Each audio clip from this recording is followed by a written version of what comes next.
আপনি ভূতে বিশ্বাস করেন? করেন না? আপনি ভূতে বিশ্বাস করেন বা নাই করেন, তবুও এই ভিডিওটা আপনার জন্য।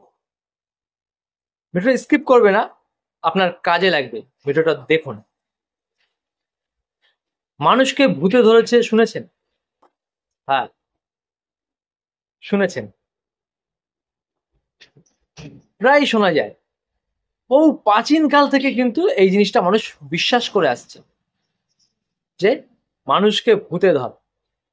শুধু ভূত নয়, জিন, পেতনি, ভূত বা ব্রহ্মদৈত্য, আপনি যেই নামেই ডাকেন না কেন, মানুষকে কিন্তু ধরে।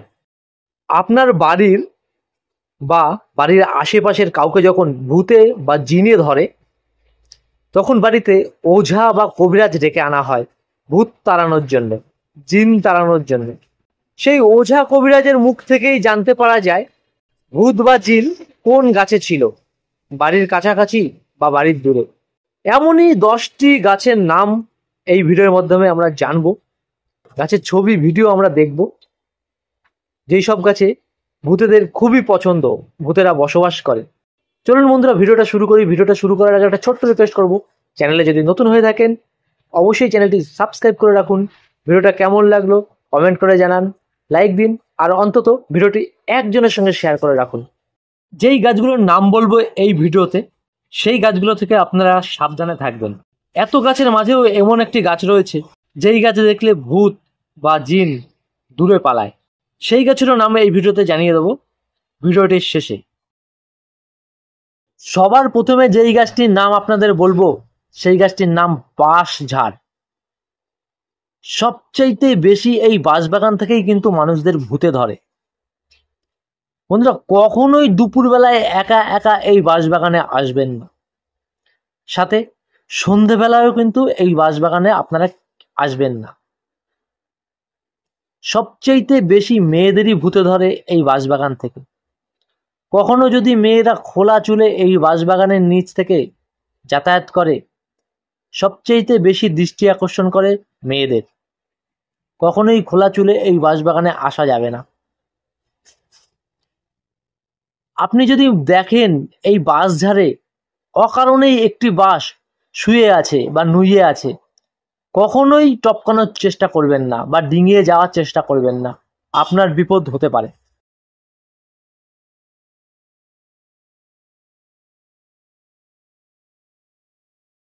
দুই নম্বরে যেই গাছটির নাম বলবো, সেই গাছটির নাম হচ্ছে বটগাছ। বটগাছ শহর অঞ্চলের চাইতে কিন্তু গ্রাম অঞ্চলেই সবচেয়ে বেশি দেখা যায়। বটগাছ আকারে যেমন বিরাট হয়, ঠিক তেমনই ভূতের উপদ্রবও কিন্তু প্রচুর। ভূতে ধরেছে এমন সংখ্যা কিন্তু প্রচুর রয়েছে এই বটগাছের নাম। ওঝা বা কবিরাজ যখন ভূত ছাড়াতে আসে, তখন অনেকই শোনা যায় বাড়ির পাশের বটগাছ অথবা রাস্তার ধারের বটগাছ থেকে ধরেছে। ভূত তাড়ানোর সময়ও শোনা যায় যে বটগাছ থেকে ভূতে ধরেছে। তাই বন্ধুরা, আপনারা দুপুরবেলায় বা সন্ধ্যেবেলায় বটগাছ হইতে সাবধানে থাকবেন। 3 নম্বরে যেই গাছটির নাম বলবো, সেই গাছটি হচ্ছে তাল গাছ। তাল গাছ থেকেও কিন্তু মানুষকে ভূতে ধরে। এই তাল গাছ বাড়ির পাশে, রাস্তার ধারে কিংবা মাঠের মাঝে কিন্তু এই তাল গাছদের দেখা যায়।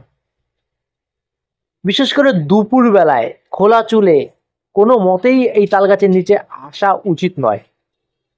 সন্ধ্যাবেলায়ও তেমন একা একা এই তাল গাছের নিচে আসা উচিত নয়। মধ্যরাতেও একা একা, বিশেষ করে পূর্ণিমা অমাবস্যার সময় এই তাল গাছের নিচে একা একা আসা উচিত নয়। ভূতে ধরে বা ভূতের দৃষ্টি লাগতে পারে এই তাল গাছের নিচে একা একা আসলে। আপনারা এই তাল গাছ থেকেও কিন্তু সাবধানে থাকতে পারেন। 4 নম্বরে যেই গাছটির নাম বলবো, সেই গাছটির নাম হলো তেঁতুল গাছ। তেঁতুল দেখলে কার না জিভে জল আসে। তেঁতুল অনেকেরই প্রিয় একটি ফল, কিন্তু এই তেঁতুল গাছ থেকে ভূতে ধরেছে এমন সংখ্যাটাও কিন্তু প্রচুর। তেঁতুল গাছ শহর অঞ্চলের চাইতে গ্রামেই বেশি দেখা যায়। বাড়ির পেছনে, বাড়ির উঠোনে বা পাড়ার এক কোণে তেঁতুল গাছকে বেশি দেখা যায়। ওঝা কবিরাজ বারণ করে দিয়েছে এই তেঁতুল গাছের নিচে একা একা যাওয়ার জন্য বিশেষ কিছু সময় বলে দিয়েছে, বিশেষ করে দুপুর বেলায়। মেয়েরা তো খোলা চুলে যেতেই পারবে না তেঁতুল গাছের গোড়ায়। সন্ধেবেলায় আমাবস্যা পূর্ণিমার বিশেষ কিছু তিথি অনুযায়ী এই তেঁতুল গাছের নিচে যাওয়া একদমই উচিত নয়। এই তেঁতুল গাছ থেকে অনেক দৃষ্টি লাগে, বাচ্চাদের হাওয়া লাগে। এইবার এমন একটি গাছের নাম বলবো যেই গাছের নাম শুনে আপনাদের হয়তো বিশ্বাস নাও হতে পারে। গাছটির নাম বেল গাছ। হ্যাঁ বন্ধুরা, আপনাদের বাড়ির অনেকেরই উঠোনে, বাড়ির পেছনে, বাড়ির সাইডে বেল গাছ রয়েছে। আপনারা হয়তো বিশ্বাস নাও করতে পারেন, কিন্তু খোঁজ নিয়ে দেখবেন এমন কাউকে ভূতে, জিনে বা ব্রহ্মদত্তিতে ধরেছে। অনেকেই এমন আছে যাদের বাসা ছিল বেল গাছে। তান্ত্রিকদের কাছ দিয়ে খোঁজ নিয়ে দেখলে জানা যাবে বেল গাছ দিয়েও কিন্তু অনেক ভূতে ধরে। এই ভূতেরা বিশেষ করে সন্ধে বা কালী সন্ধ্যেতে ধরে। বেল গাছ থাকলে বিশেষ করে মেয়েরা সন্ধে বা কালী সন্ধ্যের সময় বেল গাছের গোড়ায় না যাওয়াই ভালো। এবার এমন একটা গাছের নাম বলবো যেই গাছের নাম শুনলে অনেকে আঁতকে ওঠে। সেই গাছ রয়েছে এমন জায়গায়, নাম শুনলে সেই এলাকা থেকেই অনেকে যায় না। গাছটির নাম শেওড়া গাছ। গ্রাম অঞ্চলে অনেক জায়গাতেই হাওলা গাছ নামেও পরিচিত রয়েছে। শেওড়া গাছের ভূত নিয়ে যে কত গল্প রয়েছে, অনেক কবি শেওড়া গাছের ভূত নিয়ে গল্প লিখে গেছেন।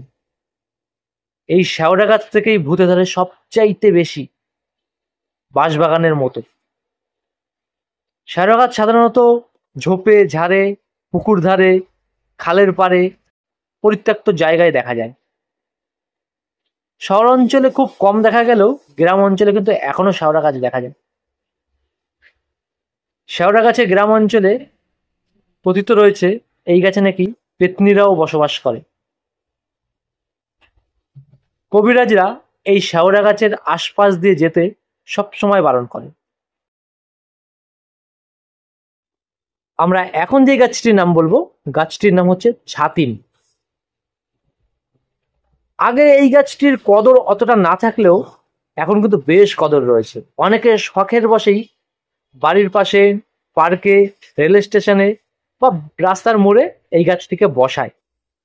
এই গাছটিতে যখন ফুল ফোটে গভীর রাতে তীব্র গন্ধ আসে নাকে।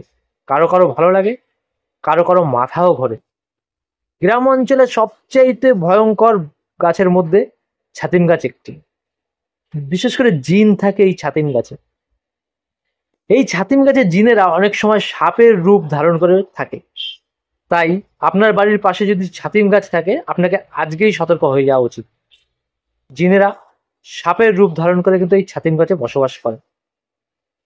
এই ছাতিম গাছ বিশেষ করে ঝোপে, জঙ্গলে, পরিত্যক্ত জায়গায় হয়ে থাকে। বললাম, কেউ কেউ শখের বসে নিজের বাড়ির আশেপাশে এনেও এই ছাতিম গাছ বসাচ্ছে। কদম গাছ থেকেও কিন্তু মানুষকে ভূতে ধরে। কদম গাছ আমাদের মধ্যে অনেকেরই একটি পছন্দের গাছ। আমরা অনেকেই কদম গাছ বাড়িতে এনে বসাই, পার্কে বসাই, রাস্তা পাশে বসাই। কদম ফুল যখন ফোটে আমরা নেশার বশে অনেকেই একা একা চলে যাই কদম গাছে কদম ফুল পাড়তে। বন্ধুরা, এখানেই কিন্তু সাবধান হতে হবে। অনেকেই ফুল পাড়তে গিয়ে তাদের জিনে ধরেছে, ভূতে ধরেছে, এরকম শোনা যায়। কদম গাছ যদি আপনার বাড়ির পাশে থাকে, আপনাকে আজকেই সাবধান হয়ে যেতে হবে। আর কখনোই একা একা দুপুর বেলায় কদম গাছে ফুল তুলতে যাওয়া উচিত নয়। আর একা একা কখনোই কদম গাছের গোড়ায় সন্ধেবেলায় বা কালী সন্ধে যাওয়া উচিত নয়। তবে কদম গাছ খুবই একটি সুন্দর গাছ। কদম ফুলের গন্ধ আমারও ভালো লাগে। কদম ফুল দেখতে খুবই দৃষ্টিনন্দন। এখন আমরা যেই গাছটির নাম বলবো, সেই গাছটি শহর গ্রাম দু জায়গাতেই দেখতে পাওয়া যায়। বিশেষ করে রাস্তার ধারে, সরকারি অফিস বিল্ডিং এর আশেপাশে এই গাছ দেখতে পাওয়া যায়। করই গাছ।